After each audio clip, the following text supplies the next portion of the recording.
Bismillahirrahmanirrahim. Alhamdulillah, salatu wassalamu ala Rasulillah. Nabiyina Muhammad wa ala alihi wa sahbihi ajma'in. Amma ba'd. Sambungan kuliah kita dalam fiqh al-manhaji, iaitulah dalam bab sembahyang tarawih. Kita telah selesai membicarakan tentang salat hari raya dan hukum udhiyah, kurban. Jadi kita tahu dah masalah kurban ni, ianya satu sunat yang digalakkan supaya kita buat. Orang yang kena buatnya orang ada kemampuan. Dan binatang yang boleh kurbannya, iaitulah binatang yang berkaki empat yang dipelihara oleh orang. Unta, lembu dan kambing. Ayat tak masuk. Syarat-syarat binatang kurban, umurnya, kalau kambing, berapa tahun? 2 tahun. Lembu? Berapa tahun lembu? 2 tahun juga. Unta? 5 tahun. Mana masuknya tahun? 5 tahun. Kemudian syarat dia lagi, mesti selamat daripada segala kecacatan. Tak boleh kecok, tak boleh buta, mata sebelah tak boleh. Dengan kambing tu, binatang itu sempurna. Nah, tanduk dia sekali. Tak apa. Dia tak boleh. Dia cacat diri. Dia sekali. Jadi, ya.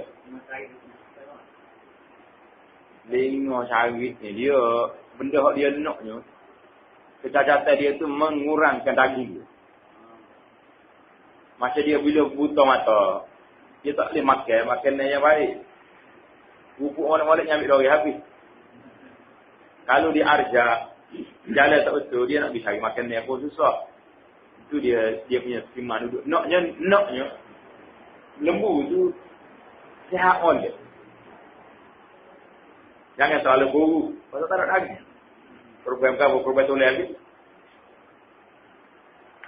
Kemudian, daging yang dikorbankan itu, moleknya bagi 3.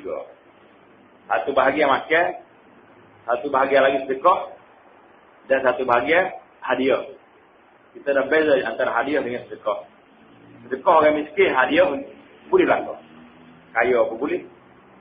Semua orang miskin pun boleh. Baik. Kita masuk kepada sembahyang tarawih.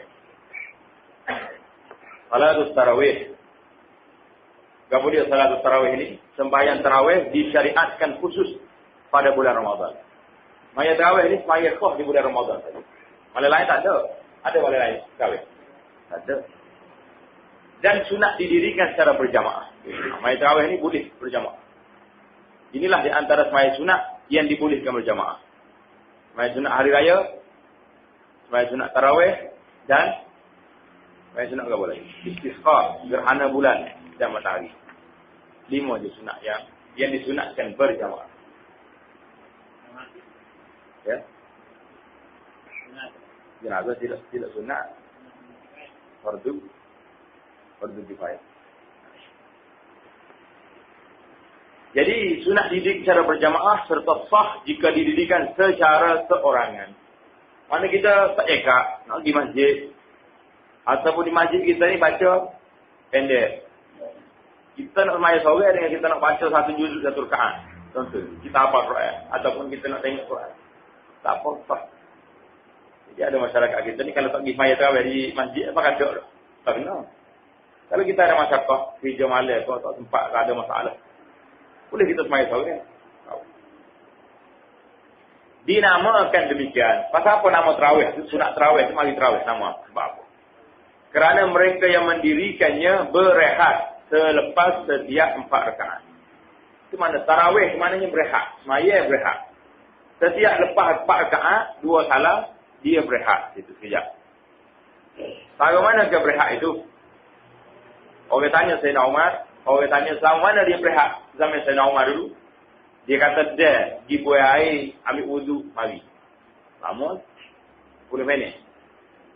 Ada yang buat anggaran, sempat dia tu. Kita duduk di Masjid Nabi, kita pergi ke satu bukit. Sebelah halik kanan masjid itu nama Jabal Salam. Jabal Salam itu masjid itu nampak. Tapi kalau jalan Inggeris, lebih kurang dari 15 minit. Itu lama jarak dia, berehat. Kalau itu nama dia, Salatul Tarawih, berehat. Kalau kita nak rehat apa ya, dia semaya setengah tujuh dia baca, dia ada berdiri. Kalau berehat tu mana sapuh lah. Ni hok baca semaya 2 minit, nak rehat juga. Lama rehat pada semaya. Okey lah, itu rehat tu nak betul sih ni dulu. Lima tu. Dinamakan juga dengan qiyam Ramadan. Yakni sembahyang menghidupkan bulan Ramadan. Qiyam Ramadan boleh. Sembahyang tarawih boleh. Sembahyang qiyam boleh. Jadi nama ni tak mari daripada Nabi. Sembahyang tarawih ni Nabi tak banyak nama ke apa. Ya betulnya Nabi SAW dalam sembahyang tarawih dalam bulan Ramadan dia pernah sembahyang sunat ini. Jadi tak ada lah kata sembahyang tarawih ni mari daripada nama dia adalah mari daripada Nabi SAW tidak. Bukan mari daripada Nabi. Mana nama tarawih ni ambil di zaman Sayyidina Umar waktu dia syariatkan kumpul orang tu sembahyang tarawih, lepas tu dia rehat setiap 4 rakaat. Ia mempunyai 20 rakaat pada setiap malam Ramadan. 20 rakaat. Didirikan setiap 2 rakaat dengan 1 salam. Waktunya di antara sembahyang Isya dan sembahyang subuh dan sebelum sembahyang witir. Mana waktu dianya lepas sembahyang Isya sehinggalah subuh. Itu waktu tarawih. Nak awal pun tak apa, nak akhir pun tak apa. Jika didirikan 4 rakaat sekaligus dengan 1 salam, ia tidak sah. Maya sunat malam ni tak boleh buat 4 rakaat sekaligus. Setelah Nabi SAW sebut dalam hadis, Salatul Laili Masna Masna. Maya malam ni 2 rakaat, 2 rakaat. Tak boleh jadi 3 tadi. 3 witir lain. Kerana bertentangan dengan apa yang disyariatkan. Syariat yang kedua-dua akan mungkin buat 4. Jadi pandai kita dengan Nabi pula. Oleh itu ketika berniat mestilah ditentukan 2 rakaat sembahyang tarawih atau qiyam Ramadan. Dan tidak sah jika dengan niat sembahyang sunat mutlak. Ada apa sembahyang sunat? Tak niat sembahyang tarawih tu. Boleh sembahyang sunat. Jadi waktunya lepas sembahyang Isya, bilangan rakaatnya yang paling banyak dibuat zaman Sayyidina Umar iaitu 20 rakaat. Walau macam mana pun bilangan rakaat tarawih ini tidak terhad kepada 20, tidak terhad kepada 8. Bagaimana yang diamalkan oleh ulama-ulama yang terdahulu, sebagaimana kita cerita di bulan Ramadan dulu, di Masjid Nabawi Syarif, dia sembahyang tarawih sampai 39 rakaat. Berapa rakaat? 39. Mana? Tidak terikat dengan 20 ya tak. Kita nak buat 8 pun tak apa, buat 10 pun tak apa, 20 pun tak apa. Orang mari nak sembahyang apa? 39 rakaat. Imej ni kata aku sedar sembahyang untuk imej sini 39 rakaat. Yang pentingnya naknya banyak baca tu perlahan-lahan, tidak gaduh. Sembahyang dengan khusyuk, tamakninah, itu asas. Dalil disyariatkan sembahyang tarawih ni mana dalil dia? Al-Imam Al-Bukhari dan Muslim. Dan lainnya meriwayatkan daripada Abu Hurairah radhiyallahu taala anhu bahawa dia berkata, Rasulullah sallallahu alaihi wasallam telah bersabda, "Man qama Ramadhana imanan wa ihtisaba, ghufira lahu ma taqaddama min dhanbihi." Maksudnya sesiapa yang menghidupkan Ramadan. Hidupkan Ramadan dengan penuh keimanan dan keikhlasan kepada Allah. Nak iman, bangun apa? Bangunkan Allah. Pasal apa maya boleh puasa ni? Pasal nak banyak ibadat kepada Allah Taala. Ini dalil yang kuat menunjukkan pahala yang mendirikan sembahyang Ramadan. Kita tak perlu kepada hadis-hadis palsu. Di antara hadis palsu yang masyhur di bulan Ramadan, sampai sekarang ni pun orang duk baca lagi, itulah hadis kelebihan sembahyang tarawih tiap-tiap malam. Ada satu malam tu tak ingat malam apa. Siapa dia sembahyang tarawih malam ni, dia melebihi segala nabi-nabi. Allahu Akbar. Kita nak boleh seorang nabi tu tak lepas dah. Nabi lebih pada kita. Malam tu habis segala nabi. Kalau benar dia lagi. Dan nampak sangat berat tu. Oh, dia boleh. Di antara hadis-hadis palsu yang boleh dikenali, iaitulah dia ni melampau sangat. Pahala dia tu lebih tu. Oh, daripada yang sepatutnya. Itu kalau tidak sahih, kalau hadis sahih, tak apa banyak mana dia begitu. Jadi hadis ini cukup jelas. Siapa dia berdiri malam bulan Ramadan kerana beriman kepada Allah dan mengharapkan pahala, ghufira lahu ma taqaddama min zambihi, Allah Taala ampun segala dosa dia yang lepas. Perlu lagi kau kepada kelebihan tarawih setiap malam. Tarawih tu. Kelebihan ni yang sahih dalam Bukhari Muslim hadis. Apa yang carilah kita ni pelik-pelik. Waktu orang kita ni macam jual ubat juga kadang-kadang. Cari benda-benda orang pelik nak koyak. Nak suruh laklai kopi pun, tu kat Ali. Tak. Nak suruh laklai orang tengok pun kaki pada tengok. Kopi tu orang sejak dia. Dia tak bicara betul kat berapa. Tapi kat Sali. Tapi ada lagi benda-benda lain. Al-Imam Bukhari dan Muslim meriwayatkan dalam lafaz hadis Muslim daripada Aisyah radhiyallahu taala anha. Dia kata apa? Bahawa pada satu malam Nabi sallallahu alaihi wasallam bersembahyang di masjid. Lalu orang ramai mengikuti sembahyangnya. Nabi maya satu malam di masjid, orang pun ikut maya tarawih dengan Nabi. Tak lama lagi masa tu. Pada keesokannya baginda juga keluar sembahyang sekali lagi. Dan orang yang mengikuti baginda sembahyang semakin ramai. Orang tahu tu orang ramai lagi. Kemudian pada malam ketiga atau keempat mereka berhimpun kerana menunggu Nabi keluar untuk sembahyang bersama-sama mereka. Orang ramai mari penuh masjid. Tetapi Rasulullah sallallahu alaihi wasallam tidak keluar. Nabi tak ada, tak lebih ada. Sudah maya Isya masuk rumah dia siap.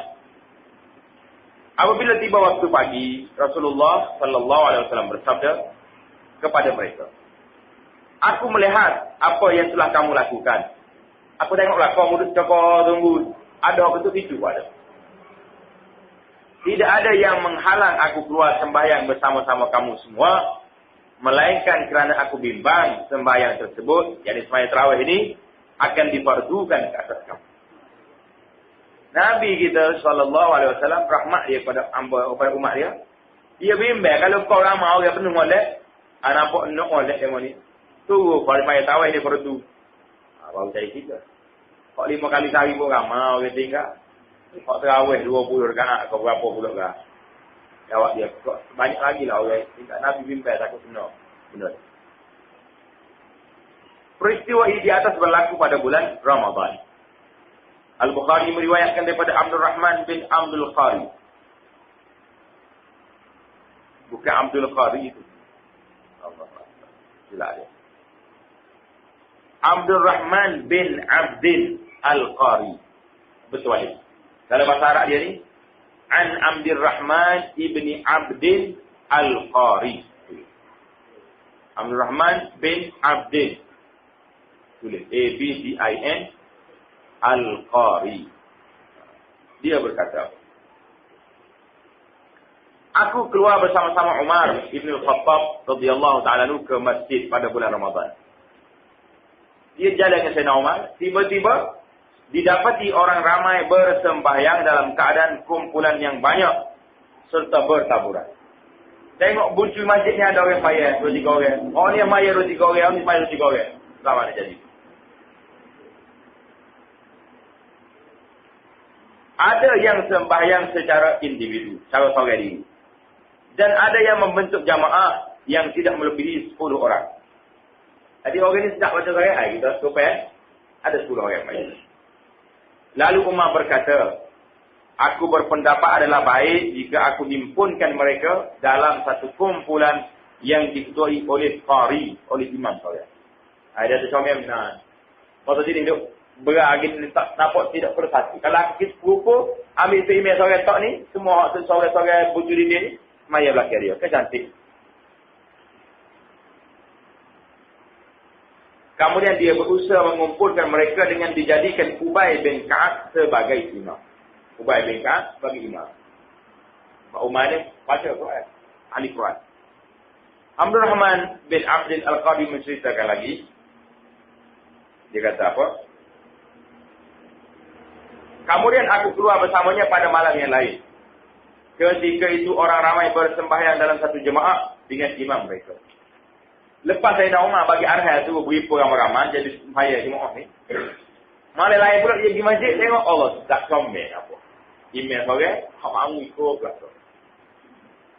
Ketika itu orang ramai bersemayam satu jemaah dengan imam mereka, Umar berkata, alangkah eloknya bid'ah yang dilakukan ini. Maksudnya alangkah eloknya cara dia dibuat ni. Masa bid'ah dia sebut ni maksudnya tak ada lagi zaman Sayyidina Wakar tak buat. Dia beripu hari ni. Jadi di sinilah awak kata ni dalil adanya bid'ah hasanah. Timbul perbahasan betul bagi kita. Umar sebut bid'ah sini bukan nak soal bid'ah hasanah, soalnya bid'ah ni ini dari sudut bahasa. Maknanya cara aku buat ni walaupun tidak dibuat oleh Abu Bakar, comel. Tapi cara ni bukan direka oleh Sayyidina Umar. Pernah berlaku pun tidak di zaman Nabi. Berlaku dah. Cuma Rasulullah sallallahu alaihi wasallam buat siap mana bimbang takut jadi fardu. Ada sebab. Bila Nabi wafat, ada sebab lagi. Jadi fardu ke tak? Tak jadi dah. Mati dah. Wahyu tak ada lagi. Sedangkan sembahyang yang tidak mereka lakukan kerana tidur, iaitu sembahyang pada akhir malam. Umar kata orang tidur ni, bangun tengah malam kare, itu adalah lebih afdal daripada sembahyang yang mereka lakukan pada awal malam. Bila-bila comel ni pun, ramai-ramai maya ni, dia kata, hak tak maya ni, hak boleh tidur ni. Bangun tengah malam kare, maya tahan maya, terawih lewat, lebih baik daripada hak maya ni. Pasal waktu tu, waktu munajat kepada Allah SWT. Waktu akhir malam ni, waktu munajat. Kita pun tak lekat-lekat juga gerak nampak. Sebulan kita boleh bangun pukul 4.30, pukul 5. Musim tahajud maka tak tidur, 3.30. Tak ada masjid-masjid. Mari lepas raya ni tak ada apa juga. Lagi tak punya orang bel, tak ada juga bangun. Kata gua, gerak lagi tu. Mana sebulan tu tak gerak ni. Tak jadi. Ketika itu orang ramai mendirikannya pada awal malam. Jadi Umar kata lagi. Perkataan bid'ah ialah melakukan sesuatu yang belum pernah dilakukan sebelumnya. Ia dianggap baik dan disyariatkan jika menepati hukum syarak. Dan termasuk dalam perkara yang dipandang baik oleh syarak. Mana hukum syaraknya? Semayan jemaah ni ada asas dia. Mana Nabi pernah buat beberapa malam. Dan ia dianggap tercela serta ditolak jika perlawanan dengan syarak. Dan termasuk dalam perkara yang dipandang buruk oleh syarak. Bid'ah ni, dari sudut bahasa, dari sudut istilah ni bid'ah ni, adalah satu benda yang direka yang tidak dibuat. Amalan yang direka yang tidak dibuat oleh Rasulullah sallallahu alaihi wasallam dan juga para sahabat yang besar, al-khulafa ar-rasyidin. Tak ada. Tiba-tiba kita pergi buat, kita kata, tak kena ni kalau tak buat. Masyarakat ni nak lagu ni juga. Tak jadi. Masyarakat bukan satu perundangan. Dia menjadi perundangannya, kata Nabi, Quran, hadis, dan apa-apa yang dipandang, yang dipilih oleh khulafa ar-rasyidin. Sekiranya perkara tersebut tidak berlawanan dengan syarat dan tiada dalil syarat yang menyebutnya, mengenainya, maka hukumnya adalah harus. Ada dalil tidak? Kalau dalam perkara ini, kita ingat dalam perkara ibadat, asal benda itu tak boleh buat. Kecuali apabila diharuskan, dibuat oleh syarat. Al-Imam Al-Baihaqi dan lainnya meriwayatkan dengan sanad yang sahih. Mereka mendirikan yakni tarawih di zaman Umar bin Al-Khattab pada bulan Ramadan dengan 20 rakaat. Jadi riwayat Al-Baihaqi dengan sanad yang sahih kata tuan kita ni, ialah mereka lakukan upaya telah menjadi imam pada waktu malam itu, telah melakukan sembahyang tarawih sebanyak 20 rakaat. Imam Malik meriwayatkan dalam kitabnya Al-Muwatta, orang ramai pada zaman Umar mendirikan sembahyang tarawih pada bulan Ramadan dengan 23 rakaat. Al-Baihaqi telah mengselaraskan kedua-dua riwayat dengan menyatakan 3 rakaat tambahan dalam riwayat Imam Malik adalah sembahyang witir. Maknanya 23 rakaat sekali dengan witir. Habis lagi sebab sembahyang tarawih. Kita rasa tak payah ulah banyak lah. Sebab tarawih ni dah lepas. Tunggu tahu apa pula. Kita berpindah kepada sembahyang yang seterusnya, iaitu sembahyang sunat gerhana matahari dan bulan. Sembahyang sunat gerhana matahari dan gerhana bulan. Pengertian al-kusuf gerhana matahari. pada bahasa digunakan ketika cahaya matahari terlindung.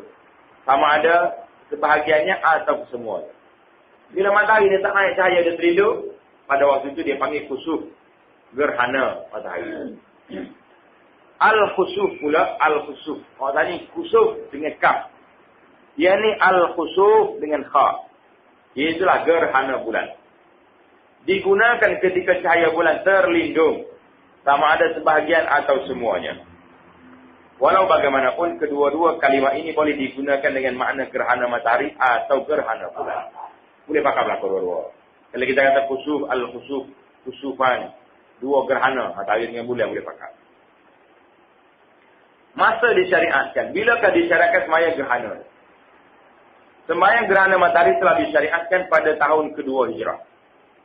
Manakala sembahyang gerhana bulan pula disyariatkan pada tahun ke-5 hijrah. Ingat, matahari tahun berapa? Tahun yang kedua. Bulan tahun yang ke-5. Hukum sembahyang gerhana adalah sunat muakkad. Mana sunat yang dikuatkan. Kerana sabda Rasulullah sallallahu alaihi wasallam sebagaimana diriwayatkan oleh Imam Muslim, inna syamsa wal qamara ayatan min ayatillah ya la yankasifani li mauti ahadin wala li hayatihi. Fa idza ra'aytum dhalika fa'sallu wad'u fasallu wad'u hatta yankashifa ma bikum. Sesungguhnya matahari dan bulan adalah dua tanda kebesaran Allah Subhanahu wa taala. Kedua-duanya tidak gerhana disebabkan kematian seseorang dan kerana hidupnya seseorang. Oleh itu, apabila kamu melihat gerhana berlaku, maka sembahyang dan berdoalah sehingga hilang apa yang berlaku yang menimpa kamu, iaitu bala kegelapan. Jadi ada orang cecet. Betul maksud berlakunya gerhana ni, anak Nabi Ibrahim AS meninggal. Jadi orang pun cecet dia kata gerhana berlaku ni kisahnya. Si anak Nabi mati lah ni sedih. Nabi boyak bukan. Gerhana-gerhana ni satu benda yang berlaku di alam ini. Nak menunjukkan kepada ayat Allah. Kuasa Allah Ta'ala. Kalau aku tarik matahari sikit, ya, mu tak nampak dah. Rasa gelap tu. Gelap, tak ada matahari. Jadi, dua-dua ni, bukan kerana mati siapa-siapa, bukan kerana hidup siapa-siapa. Dia ni adalah tanda kekuasaan Allah Subhanahu Wa Taala. Juga kerana Rasulullah sallallahu alaihi wasallam telah melakukannya sebagaimana yang akan disebutkan. Nabi kita sendiri buat sembahyang ni. Perintah sembahyang dalam hadis di atas tidak ditafsirkan dengan makna wajib berdasarkan hadis lain. Tidak wajib. Seorang badui bertanya Nabi sallallahu alaihi wasallam tentang sembahyang 5 waktu. Orang badui ni mai kapur. Jumpa Rasulullah sallallahu alaihi wasallam, dia tanya lagu Rasulullah maya 5 waktu maya ni. Kemudian berkata dia saja, Nabi wayak 5 waktu sehari malam. Dia tanya lagi, adakah lagi sembahyang yang wajib ke atasku sebelah itu? Ada lagi ke wajib lain? Jawab Nabi sallallahu alaihi wasallam, tidak ada dah. Melainkan kamu melakukannya secara sunat. Kalau mu nak maya juga boleh maya sunat, tapi hak wajibnya sekali mesti. Inilah dalil bagi jumhur ulama mengatakan sembahyang gerhana ini tidak wajib. Karena Nabi kalau wajib, Nabi kita royak. Hak 5 waktu itu capung gerhana sekali. Jadi oleh kerana tak ada tu maknanya benda tu tidak. Sembahyang gerhana matahari dan bulan sunat dilakukan secara berjamaah dan diseru ketika hendak mendirikannya dengan kalimat as-salatu jami'ah, sembahyang yang menghimpunkan. Jadi itu ada cara. Cara mendirikan sembahyang gerhana. Lagu mana pula cara nak sembahyang gerhana ni? Dia ada cara dia sendiri. Pelik sikit cara dia pada orang lain. Sembahyang gerhana matahari dan bulan menyempunyai 2 rakaat. Dan orang yang melakukannya adalah berniat sembahyang gerhana matahari dan gerhana bulan. Dia ni 2 rakaat dalam 1 rakaat. Dan dapat 2 kali rakaat dalam 1 rakaat. Dalam 1 tiap. Sembahyang gerhana mempunyai 2 cara. Tahap minimum mana yang paling kurang sekali kita kena buat lagu ni. Tahap yang paling sempurna, itu cara yang kedua. kita belajar dua-dua kali. Cara yang pertama, yang paling minimum kita kena buat, dilakukan pada setiap rakaat dengan 2 kali berdiri. 2 kali membaca Fatihah dan ayat, serta 2 kali rokok tanpa memanjangkannya, berdiri, membaca dan rokok, kemudian berdiri, membaca dan rokok. Dan sah sembahyang gerhana jika didirikan 2 rakaat dengan 2 kali berdiri dan 2 kali rokok seperti sembahyang Jumaat. Tetapi dia dianggap telah meninggalkan fadilat sembahyang tersebut kerana berlawanan dengan apa yang dilakukan oleh Rasulullah sallallahu alaihi wasallam. Jadi sembahyang gerhana ni 1 rakaat kita sembahyang Allahu akbar. Bismillahirrahmanirrahim. Alhamdulillahirabbil alamin sampai akhir baca surah. Habis surah kita rokok. Sudah rokok, bangun daripada rokok tu, tiang balik. Bismillahirrahmanirrahim. Baca surah pula. Baru rokok. Lepas rokok yang kedua tu, barulah dia susu. Pelik sikit lah daripada sok lain dia tu. Buat dah. Tak aja buat kena cari sekali. Bila-bila nak gerhana ni, gerhana mudah tahu. Kalau tak khabar tu, dia gerhana akan berlaku secara tarikh sekian di kawasan mana. Kadang-kadang dia pun tak berlaku sini, berlaku lain. Kalau berlaku negeri lain, kalau berita rakyat tadi, berita dunia boleh tahu lalu kan. Sekarang ni sedang berlaku gerhana di Amerika. Di mana? Di Jepun. Kita pun maya kan payah. Jadi, dia nak gerhana berlaku di tempat kita. Cara pertama, dilakukan pada setiap rakaat dengan 2 kali berdiri, 2 kali membaca Fatihah dan ayat, serta 2 kali rukuk tanpa memanjangkannya. Yang berdiri itu. Membaca dan rukuk. Kemudian berdiri, membaca dan rukuk. Itu hak ringkasnya. Dan sah sembahyang gerhana jika didirikan 2 rakaat dengan 2 kali berdiri dan 2 kali rukuk seperti sembahyang Jumaat. Sah juga. Boleh. Tetapi dia dianggap telah meninggalkan fadilat sembahyang tersebut kerana berlawanan dengan apa yang dilakukan oleh Rasulullah sallallahu alaihi wasallam. Cara yang kedua, disempurnakan. Kalau tak boleh buat sempurna pun, kita baca cara pertama tadi. Iaitu cara yang lebih sempurna dilakukan pada setiap rakaat dengan 2 kali berdiri. Tadilah. Lepas rokok, bangun baca Fatihah balik, baca surah, baru rokok yang kedua, baru sujud. Pada setiap kali berdiri dibaca bacaan yang panjang. Tak kira main reka-reka ni. Walau asli tak masuk. Kalau kita senarai. Pendek. Kita baca panjang. Bacaan yang panjang ni secara mana? Dibaca dengan ayat menyamai 200 ayat. Allahu Akbar. Dilakukan, iaitu cara yang lebih sempurna. Cara kedua ni cara lebih sempurna. Dilakukan pada setiap rakaat dengan 2 kali berdiri. Pada setiap kali berdiri dibaca bacaan yang panjang. Fatihah dululah. Jangan tinggal Fatihah tu. Kemudian dibaca bacaan yang panjang. Dibaca selepas Fatihah surah Al-Baqarah. Itu dia. Berapa surah kita nak baca? Tak 2 surah. Pada dah. Rakaat yang pertama surah Al-Baqarah. Rakaat yang kedua Ali Imran. Berapa juz 2 tu? 3 juz lebih dah lah. Pada tu tak? Ilai lah gerhananya.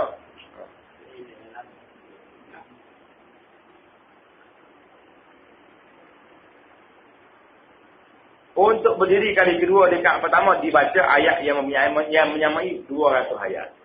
Panjang.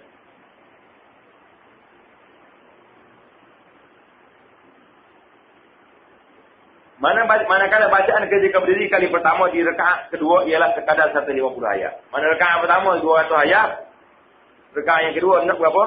150.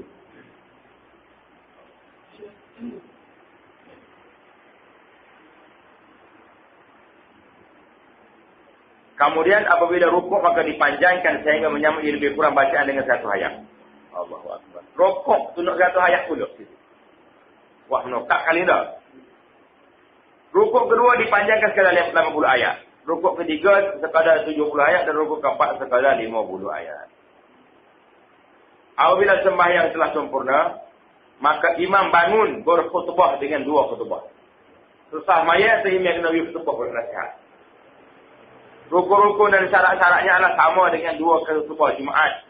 Dengan mendorong orang ramai supaya bertaubat dan melakukan kebaikan serta memberi ingatan agar tidak lalai dan terpedaya. Sebab apa? Sebabnya gerhana-gerhana ni salah satu daripada tanda-tanda nak kiamat tu. Riwayat kapok gelap.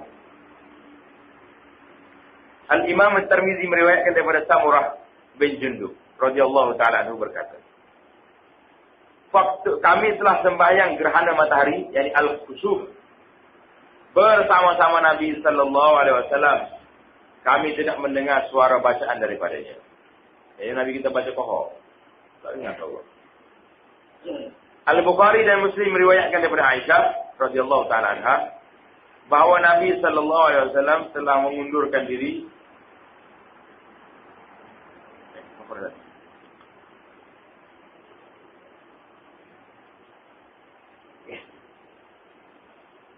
rukun yang kedua ni, bertaubat dan melakukan kebaikan serta memberi ingatan agar tidak lalai dan terpedaya.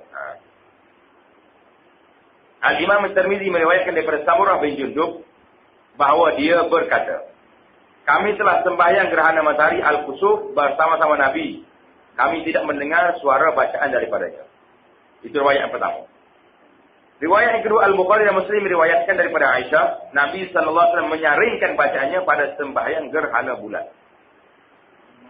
Gerhana matahari? Gerhana bulan? Tidak. Sampai ia baca malam. Dipahami daripada kedua-dua hadis di atas bahawa hadis pertama membawa maksud sembahyang gerhana matahari kerana ia berlaku pada siang hari. Dan hadis kedua membawa maksud sembahyang gerhana bulan kerana ia berlaku pada waktu malam. Mudah ya cara dia. Di antara dalil yang menunjukkan cara yang kedua ialah hadis riwayat Al-Bukhari dan Muslim daripada Aisyah radhiyallahu taala anha katanya, gerhana matahari telah berlaku pada masa Nabi hidup sallallahu alaihi wasallam. Baginda keluar ke masjid. Kemudian baginda berdiri dan bertakbir dengan diikuti oleh orang ramai di belakangnya. Baginda membaca bacaan yang panjang.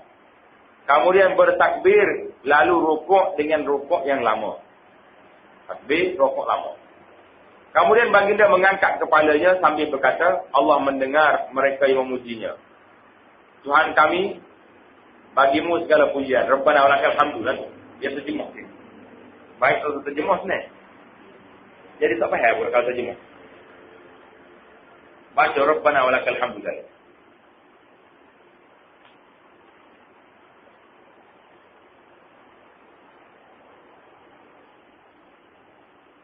Kemudian berdiri semula serta membaca bacaan yang panjang, tetapi kurang sedikit daripada bacaan ketika berdiri yang pertama. Kemudian baginda bertakbir dan rukuk dengan rukuk yang lebih pendek daripada rukuk yang pertama. Kemudian baginda berkata, Allah mendengar. Sami Allah liman hamidah sajalah. Dan terus sujud. Menurut riwayat lain, baginda telah memanjangkan sujudnya.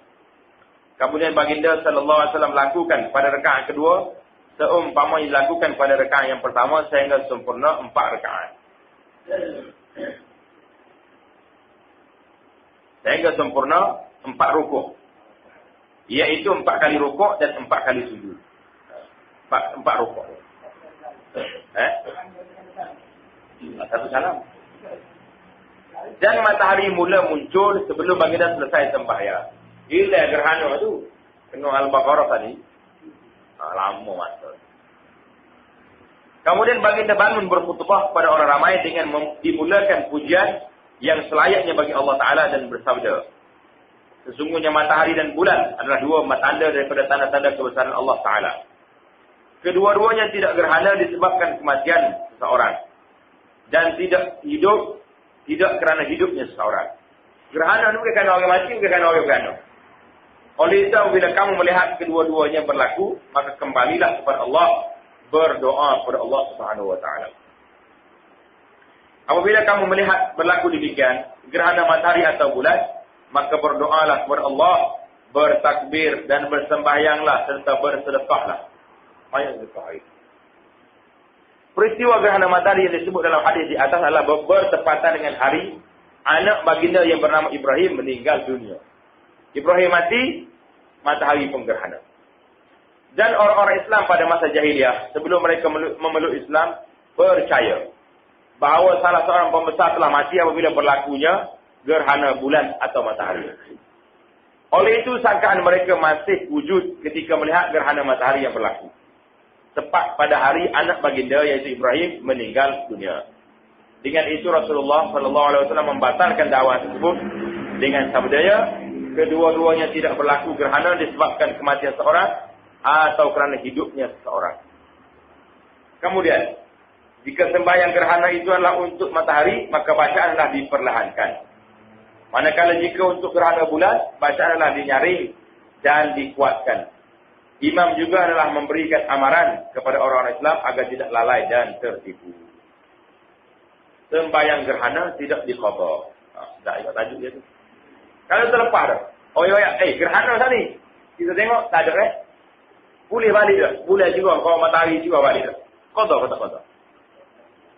Apabila seorang itu luput waktu sembahyang gerhana matahari dan bulan, matahari atau bulan telah muncul sepenuhnya sebelum sembahyang didirikan, maka dia tidak dituntut mengqadhakannya. Balik qadha. Ini kerana sembahyang gerhana merupakan sembahyang yang disertai dengan sebab-sebabnya yang tertentu. Sebab dia ada gerhana, ada sembahyang. Apabila sebab tersebut hilang, maka luputlah tuntutan mendirikannya. Gerhana matahari atau bulan dikira berakhir apabila matahari atau bulan muncul sepenuhnya. Mandi untuk sembahyang gerhana. Disunatkan mandi bagi mendirikan sembahyang gerhana matahari dan bulan. Mandi tersebut dilakukan sebelum menunaikan kedua-duanya sebagaimana mandi untuk sembahyang Jumaat. Ini kerana kedua-dua sembahyang gerhana mempunyai maksud yang sama dengan sembahyang Jumaat dari segi berhimpun dan disunatkan berjamaah. Mana masalah mandi di sini kias kepada Jumaat. Sebab Jumaat ni disunat mandi, ada nas Nabi suruh mandi. Dan oleh kerana sembahyang Jumaat ni sembahyang berhimpun dan berjamaah, jadi sembahyang gerhana ni berhimpun dengan berjamaah, kita sunatkan jugalah. Bila segi dalil lainnya, dalil khusus Nabi suruh mandi dulu. Sunat nak pergi mandi sembahyang gerhana ni tidak ada. Yang adanya qiyas sebagaimana disebut dalam kitab ini. Wallahu ta'ala alam. Kita masuk lagi kepada sembahyang yang disunatkan juga sunat berjamaah, iaitulah sembahyang sunat istisqa, iaitulah minta hujan. Jadi kita sini alhamdulillah tak ada minta hujan lagi. Hujan turun dah. Alhamdulillah.